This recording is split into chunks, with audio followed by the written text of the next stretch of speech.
Olá, amigos. Conforme eu prometi, toda semana vocês teriam histórias que eu iria contar para vocês.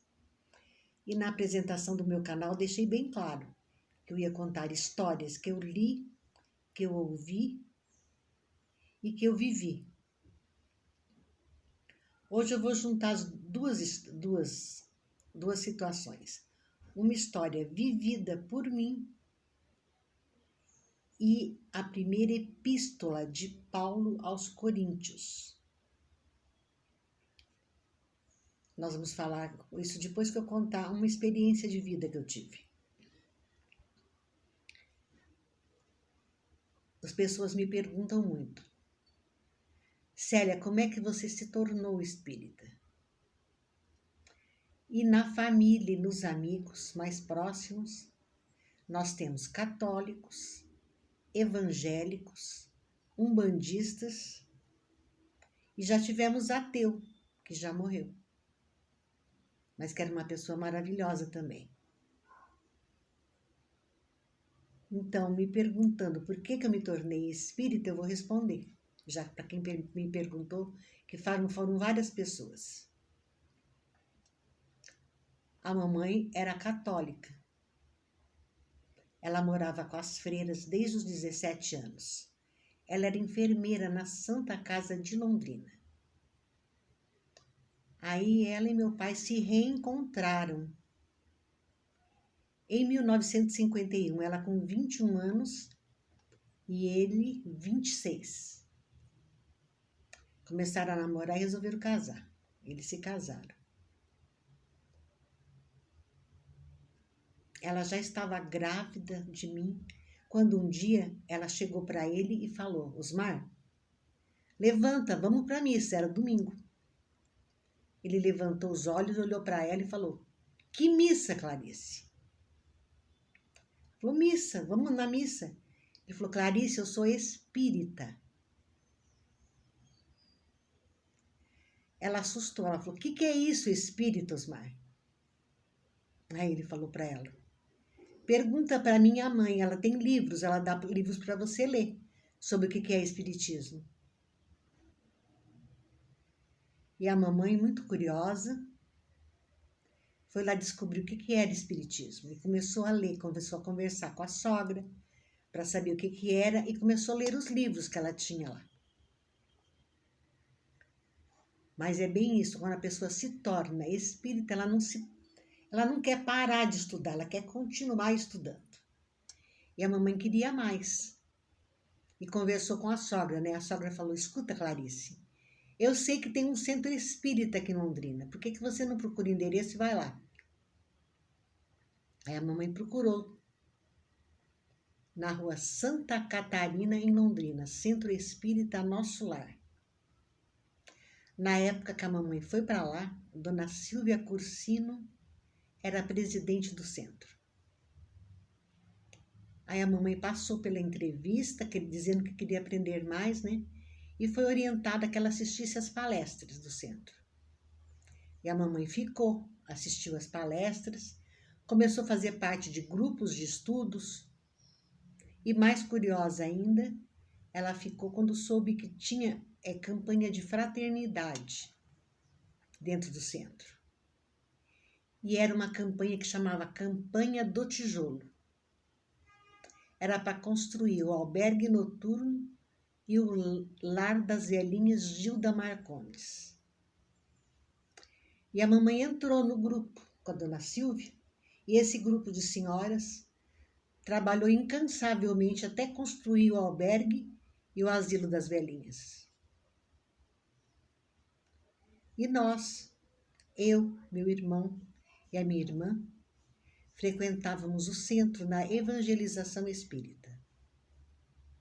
Um belo dia nós brincando na rua, isso mesmo, na rua, a gente brincava na rua. Eu vou colocar outros vídeos, eu e meus irmãos, eu e meu irmão, e outros títulos assim, contando as peripécias minhas e dos meus irmãos. Garanto que a geração de hoje vai se assustar com o que a gente fazia. Aí, nós estávamos brincando, vimos Dona Silvia virando a esquina. E já como nós já conhecíamos a dona Silvia, corremos para encontrar com ela, que a gente gostava muito dela. E gosta até hoje. A dona Silvia está aí ainda, nos orientando e nos trazendo boas palavras. Sempre que ela pode, com mais de 90 anos. Aí nós corrimos a dona Silvia carregava uma sacola pesada num braço e no outro um pacote embrulhado com papel. E ela falou, tua mãe está em casa? E nós já abrimos a porta ficava aberta, só encostada. Outros tempos, viu, meus amigos? Aí dona Silvia entrou, já foi com a sacola direto para nossa mãe Luísa, a nossa mãe do coração, que a divina providência situou junto de nós para a nossa felicidade. Ela cuidava de mim e dos meus irmãos, enquanto minha mãe trabalhava. Minha mãe era professora municipal rural. Aí foi fazer, a Luísa, né, foi fazer café, e a dona Silvia e a mamãe sentaram-se à mesa e chamaram nós. Eu, o Osmarzinho e a Cecília, porque a Geni era bebezinho ainda. E nós fomos nós três correndo para a mesa. Aí ela falou, olha o que eu trouxe para vocês. E abriu aquele pacote. Nós nos deparamos com uma rosca doce brilhante de açúcar, com cremes, com frutas. Na minha imaginação era deste tamanho. Hoje eu sei que é desse tamanho, mas tudo bem. Para nós crianças era imensa mesmo. Aí nós encostamos, comemos, tranquilos. Dona Silvia foi embora. Anos depois, conversando com a minha mãe, ela me contou que nessa época o papai estava desempregado e que o salário dela, de professora rural, não estava sendo suficiente para manter a casa. E que dona Silvia, sabendo disso, fez uma sacola de gêneros alimentícios e trouxe para nós, para não passarmos necessidade. Eu realmente tive uma infância feliz, viu? Eu nunca senti que passamos necessidade. Eu só fiquei sabendo pela minha mãe, porque ela contou. Aí passaram-se os anos. Eu casei, tive meus 3 filhos, me separei. Em 1988 vim para Campinas. Por orientação do senhor Hugo Gonçalves, lá de Cambé, cidadezinha vizinha de Londrina, o nosso ícone do espiritismo no norte do Paraná. Ele me indicou vir para o Centro Espírita Allan Kardec, em Campinas. Eu vim. Só que como nós estávamos sempre acostumados a estar fazendo campanhas, trabalhando diretamente com caridade, nós procuramos onde trabalhar. Aí encontramos, através de amigos, da família que já morava aqui em Campinas, a escola do seu Lauro, que ele tinha tem uma escola de torno mecânico. E ele atendendo 78 famílias da comunidade, inclusive família dos alunos. Aí ele fornecia remédios, alimentos, e no sábado nós nos encontrávamos para um momento de reflexão, oração com as famílias da comunidade, e depois elas pegariam a sacola de alimentos e iriam embora para casa. E nesse lugar, nessa escola, em que eu passei a trabalhar todos os sábados, eu conheci a Esmeralda, que era uma companheira também do Centro Espírita Allan Kardec. Um dia, saindo do centro, eu encontro com a Esmeralda na calçada, em frente do Allan Kardec.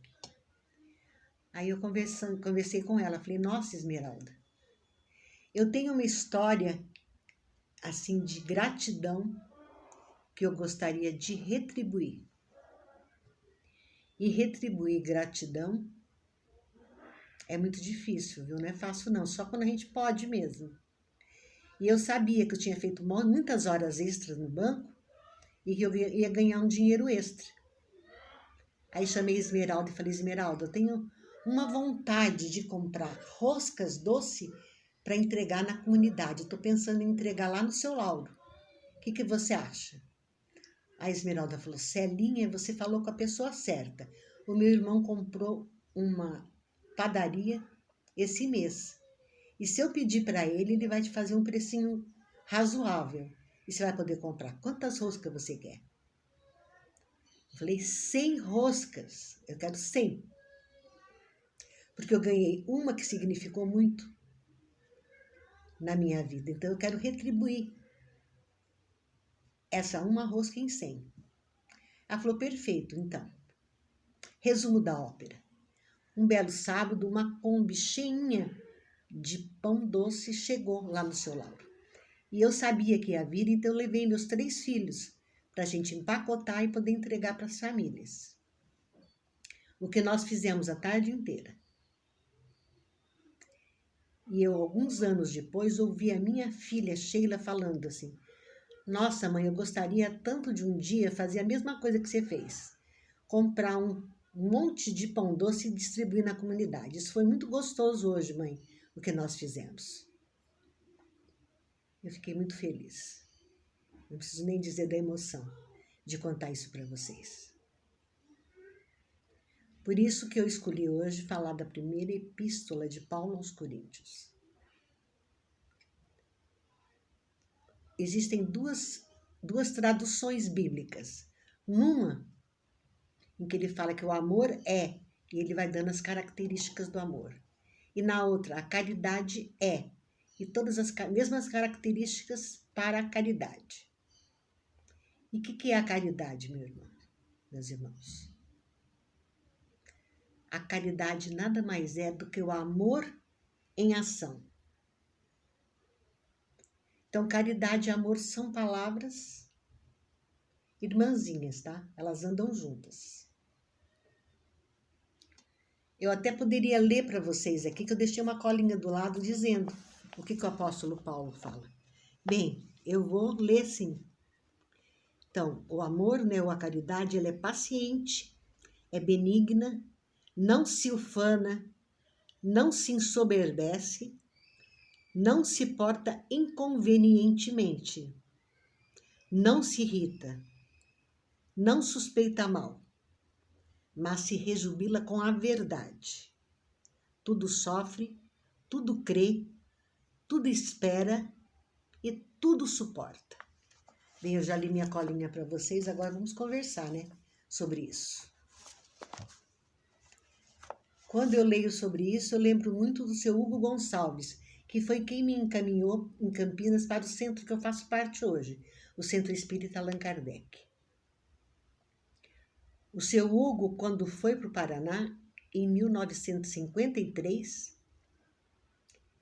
eu já comecei a fazer parte do grupo deles, porque a mamãe ia com a dona Silvia Cursino assistir as palestras em Cambé. Elas iam de ônibus para Cambé para assistir as palestras do seu Hugo, no Centro Espírita Allan Kardec de Cambé.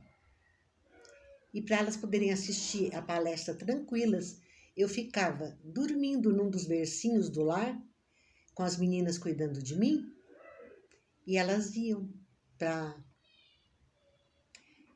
assistir a palestra. Vocês estão ouvindo algum barulho aí? Não é da minha casa não, viu? Porque eu moro sozinha. São os vizinhos que têm crianças aqui, estão brincando. Mas continuando. O seu Hugo abraçou essa causa de cuidar do lar infantil Marília Barbosa em Cambé. O seu Hugo conversou com a dona Dulce, sua esposa, e seus 2 filhos, a Caibar e Emanuel, se eles concordavam em ficar no lar para cuidar do lar. A dona Dulce falou assim, eu topo. Ela também era espírita, ele também, né? E eles estavam sempre trabalhando, sempre engajados no meio espírita, de Matão, aqui no estado de São Paulo. Aí ela falou, não, Hugo, pode abraçar a causa aí que eu fico com você. Só que eu fico cuidando do lar, das meninas, e você fica na administração. e não me deixe faltar nada pro lar. Teu trabalho é esse, tá? Ele, tudo bem, aceitou. E desde 1953, na inauguração do lar, o seu Hugo já ficou por lá, tendo a casinha dele e tudo mais. Um dia eles estavam jantando, Dona Dulce chegou para ele e falou assim: Hugo, hoje não tem uma gota de açúcar no lar. E você me prometeu, hein? Ela era muito severa, Dona Dulce. Ela era a mãezinha Dulce de todos nós, mas ela nos abraçava, mas puxava a orelha quando era necessário, viu? A todos nós que íamos lá. E as crianças do lar como filhas. E ele só ouviu aquilo e ele ficou preocupado. Ele sabia o quanto que ela era severa e ele tinha prometido que não ia deixar faltar nada. Aí ele começou a ligar para todos os amigos, os companheiros lá de Cambé, que faziam parte do Centro Espírita Allan Kardec, né, de Cambé, e também do Lar Infantil Marília Barbosa, os seguidores, os ajudantes, os voluntários. E todo mundo viajando, era um final de semana prolongado.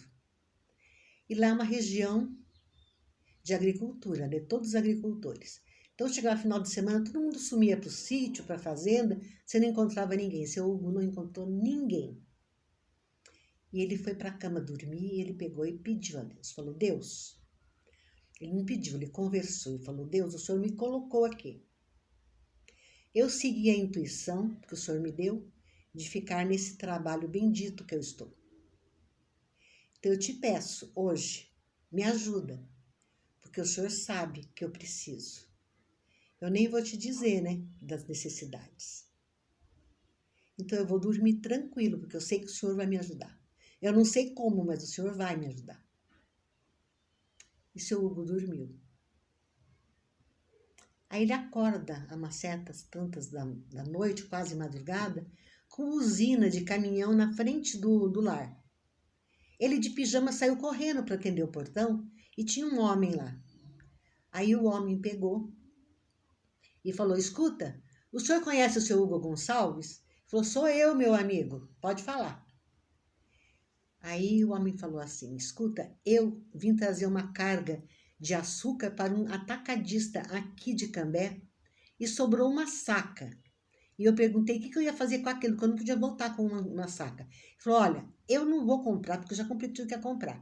Se você não quiser levar essa saca de volta, então você passa ali no Lar Marília Barbosa, chama o seu Hugo e entrega essa saca de açúcar. Gente, na época não era saquinho de 1 quilo não que se comprava açúcar. Era saca de 50 quilos. Eu nem preciso dizer da emoção que eu estou de contar isso para vocês. E quando ele me contou, pessoalmente ouvindo dele, nós nos abraçamos e choramos de emoção. Deus não abandona ninguém, ele me dizia. Minha filha, se você se propõe a fazer o bem, você pode ter certeza. Os amigos da espiritualidade sempre estarão com você. E Deus, na sua infinita bondade, nunca vai te faltar em dar condições para que você faça aquilo que for necessário. Hoje foi difícil começar a fazer este vídeo. A janela minha que eu estava fazendo os vídeos, ela está toda molhada por causa da chuva, então eu não podia pôr lá. Eu tive que arrumar o suporte para colocar. E eu não estou acostumada com essas engrenagens diferentes, então eu demorei para adaptar tudo direitinho aqui o celular para gravar para vocês. Vejam bem, o Espiritismo trazendo através do apóstolo Paulo aos Coríntios uma página maravilhosa para nós. Nós que estudamos sabemos que em tudo aquilo que nós colocamos amor, dá certo. A nossa dedicação e o nosso amor em transmitir o que aprendemos na vida, com a experiência e com os estudos, é que nós estamos aqui presentes para conversar com vocês. e fazer esses vídeos. Tem muita história para contar ainda. Hoje, quando eu contei a minha história pessoal, eu não contei tudo, não contei detalhes, mas eu vou contar muito mais coisa. Vai ter outros vídeos, eu vou contar fatos pessoais que eu vivi que vocês vão gostar muito de saber. Histórias minhas, pessoais. Nós que acreditamos em Deus, temos fé e sabemos da sua bondade, da sua proteção. Nós sabemos que não precisamos de provas nenhuma para saber que Deus existe e que está presente em nossas vidas o tempo todo. Mas às vezes as provas vêm para nós que não pedimos.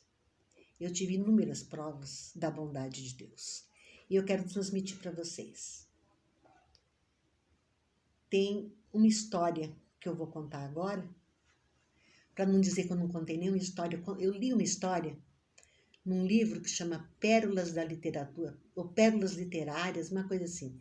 É um livro bem fininho, de contos espíritas, de assuntos assim bem pequenos. E ele conta uma história que eu vou contar para vocês. Só para não dizer que eu não contei nenhuma história hoje, tá? Olha, numa aldeia muito pequena, existiam várias pessoas morando, família, parentes. Naquela época era assim, né? Quando se fazia uma pequena aldeia, começavam com alguns familiares, daí os amigos iam se juntando e formavam uma pequena aldeia. E se formou essa aldeia com pessoas de bem, religiosos, cumpridores dos seus deveres morais na terra, e todos viviam muito bem. Só que tinham 2 rapazes de uma família que eles eram os tribufus da cidade. Quando eu falo tribufu, eu quero dizer, é um modo de falar antigo, tá? Que chamavam de tribufu as pessoas difíceis. Mas todos nós temos tribufus e, quiçá, nós não sejamos tribufus de algumas pessoas também, né?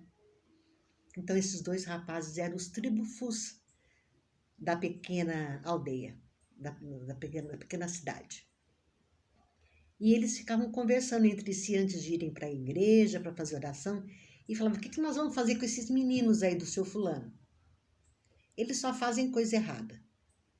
Eles roubam a galinha do seu fulano, eles vão lá, tiram leite da vaca do seu ciclano, tudo sem pedir, vão lá, pegam e levam como se fosse deles tudo. Eles agem de forma estranha. Não é assim que nós vivemos. E eles não estão aprendendo com o nosso exemplo. O que nós vamos fazer com esses meninos?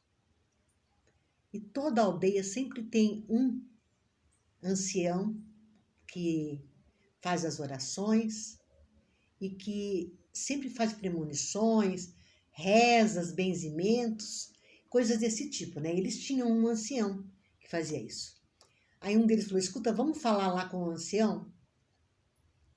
Aí todos conheciam ele, porque qualquer dor de barriga era nele que todo mundo se socorria. Aí foram até lá o ancião e falaram com ele. Falou: seu fulano, nós estamos com um problema sério. Nós precisamos saber o que fazer com esses rapazes do seu fulano, que estão acabando com a nossa aldeia. Aí o ancião ficou quietinho um pouco. Passado alguns minutos de silêncio, ele falou assim: olha, vocês fiquem tranquilos. Pelo que eu sei, amanhã eles vão sair para pegar lenha na floresta. E eu estou sentindo que eles não vão voltar vivos dessa empreitada.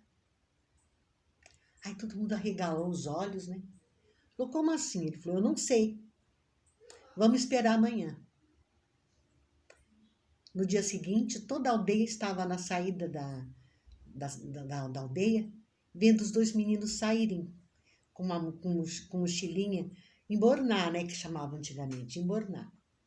Que era sacolinhas de pano, né? Uma sacolinha de pano no braço, os 2, e seguindo em direção à mata.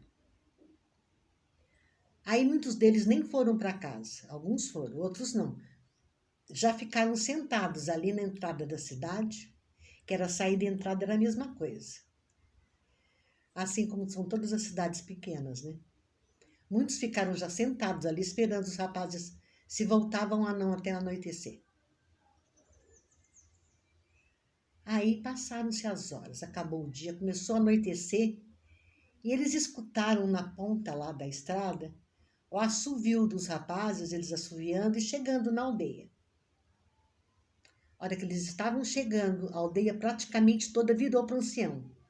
E um deles, mais destemido, falou assim: escuta, ancião, o senhor não falou que eles não voltariam vivos? Acho que dessa vez o senhor errou, hein? E o ancião realmente não errava nada que falava, tá? Ele era bastante espiritualizado e ele simplesmente também ficou de boca aberta quando viu os rapazes chegando na entrada da cidade. E ele, junto com os outros, foi também encontrar com os rapazes. Aí ele como mais velho, teve a prioridade de perguntar, né? Aí ele falou para os dois rapazes: escuta, tá tudo bem com vocês? Sim, tá tudo bem, senhor.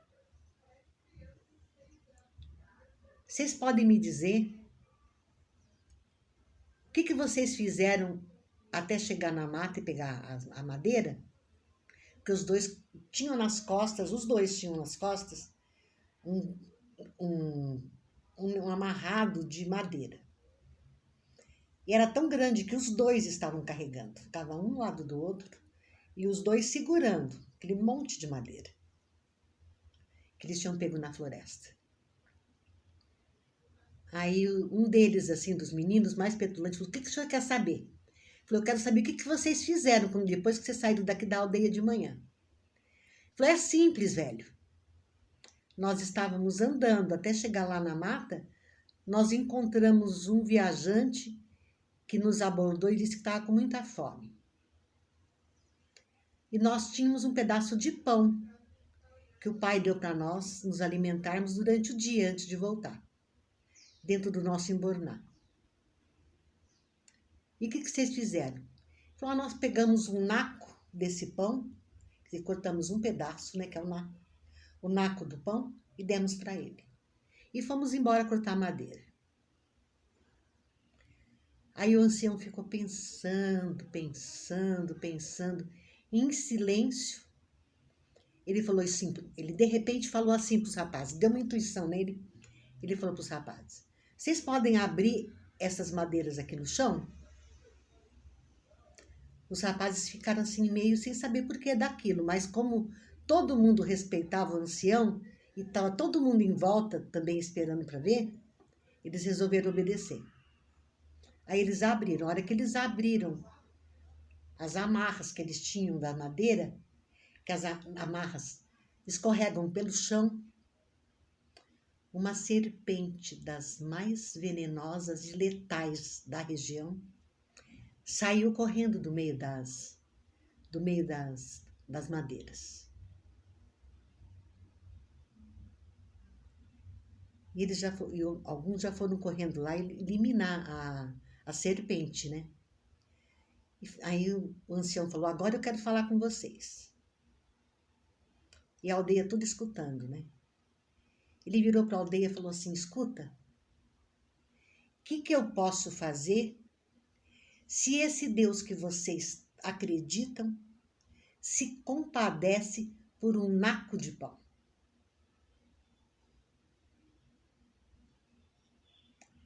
Então, meus amigos, Deus, na sua infinita bondade, tudo vê, tudo ouve, sabe tudo que está acontecendo.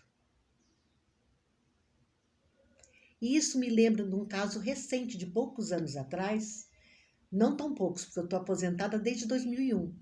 E foi quando eu estava trabalhando, estava na ativa ainda.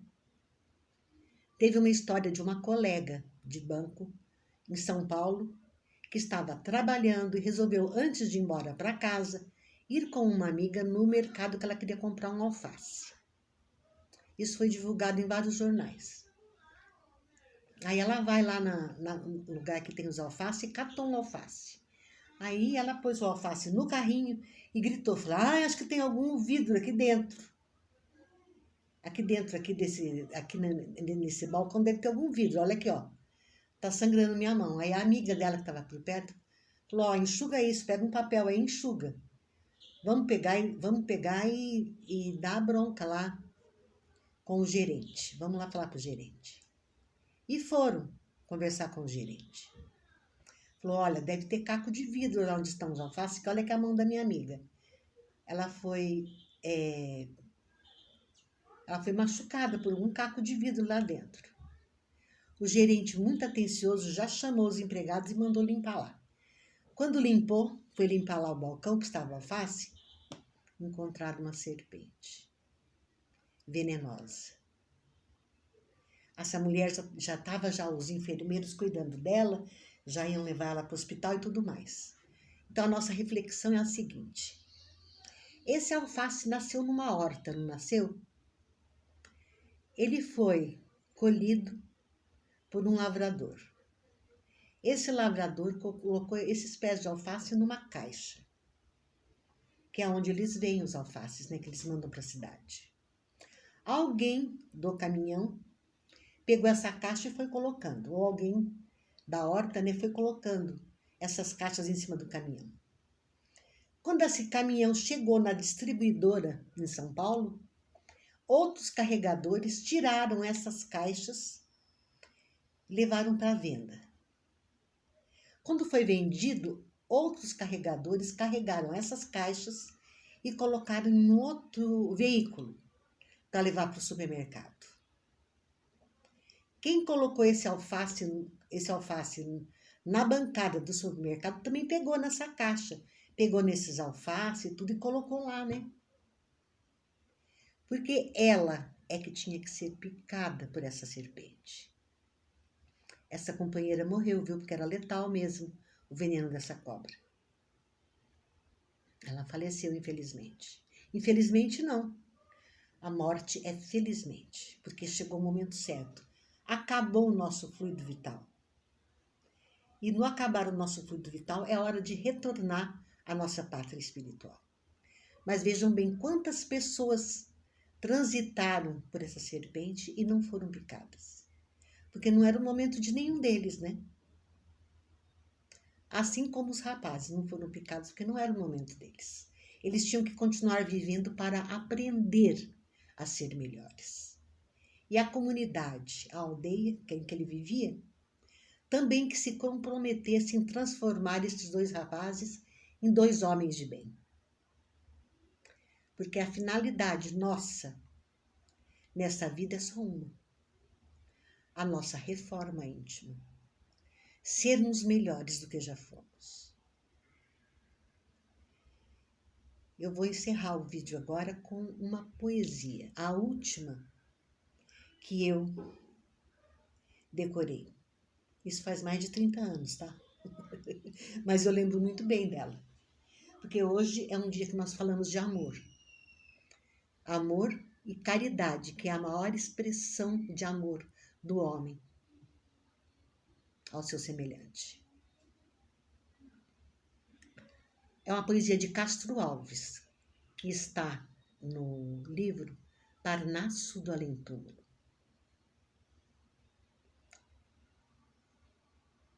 Esse livro foi editado em 1934, pela psicografia de Francisco Cândido Xavier. E Castro Alves nos diz o seguinte: há mistérios peregrinos nos mistérios dos destinos que nos mandam renascer. Da luz do Criador nascemos, múltiplas vidas vivemos, para a mesma luz volver. Buscamos na humanidade as verdades das verdades, sedentos de paz e amor. E em meio de mortos-vivos, somos míseros cativos da iniquidade e da dor. É a luta eterna e bendita em que o espírito se agita na trama da evolução. Oficina onde a alma presa forja a luz, forja a grandeza da sublime perfeição. É a gota d'água caindo no arbusto que vai subindo pleno de seiva e verdor. O fragmento do estrume que se transforma em perfume na corola de uma flor. A flor que terna expirando, cai ao solo fecundando o chão duro que produz, deixando um aroma leve na aragem que passa breve nas madrugadas de luz. É a rija bigorna, o malho, pelas fainas do trabalho, a enxada fazendo pão, o escopro de escultores transmutando pedra em flores em carraras de eleição. É a dor que através dos anos, dos algozes dos tiranos, anjos puríssimos faz, transmutando neros rudes em arautos de virtudes e em mensageiros de paz. É Sócrates e a cicuta, é César trazendo a luta tirânica e lutador. É o sabre de Bonaparte, o grande conquistador. Na terra às vezes se acendem radiosos faróis que esplendem dentro das trevas mortais. Suas rútilas passagens deixam fulgores, imagens em reflexos perenais. É o sofrimento do Cristo, portentoso, jamais visto no sacrifício da cruz. É a lição de humildade, da extremosa caridade do pobrezinho de Assis. Eu me celsa a voz ressoa, no universo inteiro ecoa. Para a frente, caminhai. O amor é luz que se alcança.